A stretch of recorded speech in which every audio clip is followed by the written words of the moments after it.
All right, so today Tom and I have a question, which is how do I fire a poor performer without breaking everything? So I'm Aaron, this is Tom.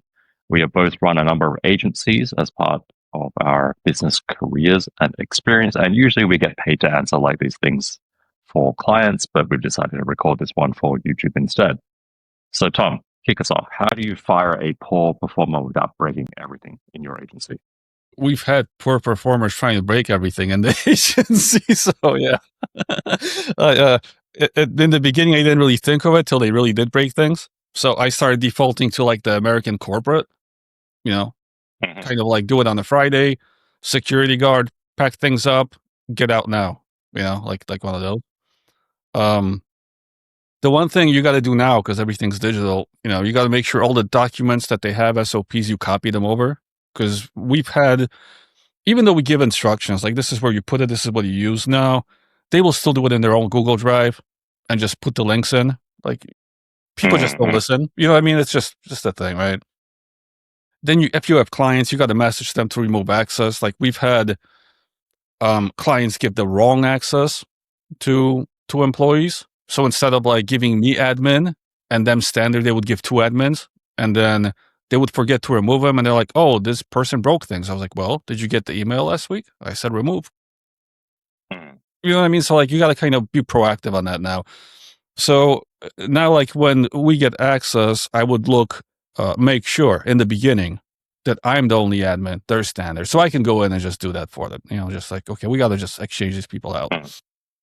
Yeah. So to Um, expand on what you just said, I think a lot of this is actually technical, and it's getting it right when the client comes on board, not when the client leaves. Sorry, not when the staff member leaves. Right. Yeah, it's more So being like proactive, yeah, yeah. And in the beginning, which sometimes, agencies will be like, well, we have the SOP, we told the client, we told the team, and they think it's being done, but not always. Like we've seen yeah. it So you happen. need to check. You got Yeah. to check these things, right? You got to remove them from your project management tool because they can cause some chaos in there sometimes. And you got to tell the team, you know, like most companies and people get hacked because of some person doing something that someone else told them to do. And if your team doesn't know that this person's gone and they message them, and you know what I mean? Like it's just one of these like social things, right? You got to tell the team like, okay, they're cut off. We got to move on. Like yeah, I'm pretty like simple about it these days. Yeah. So there's really a couple of things that Tom went over there, which is the first is the technical side, which is like you have your good client onboarding procedures. So, the client gives access only specifically probably to you as the agency owner for admin access. And then your team should have individual, say, Google Workspace or Microsoft Office accounts that you have permission control to, right? So if you need to lock them out over a weekend, you can do that. I would also recommend using something like 1Password to manage your team's passwords and stuff at an account level, at an individual account level rather, so you can turn that on and off as you need to.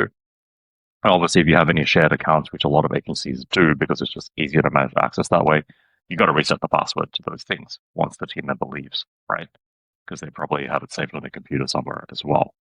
And then from an operational standpoint, what Tommy said, tell your clients, tell the other team members, and have a good idea of who is going to pick up this outgoing team member's responsibilities pretty much as soon as they leave or until someone new is found, even if that's you for a temporary period of time. Let me throw a curveball before we get off this. I just thought Yeah, of it. let's do it.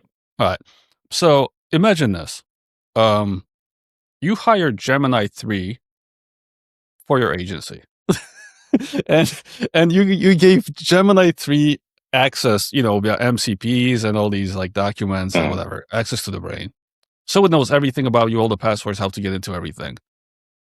And at one point, Gemini becomes, because people in some of these labs are already saying that they don't want to be turned off.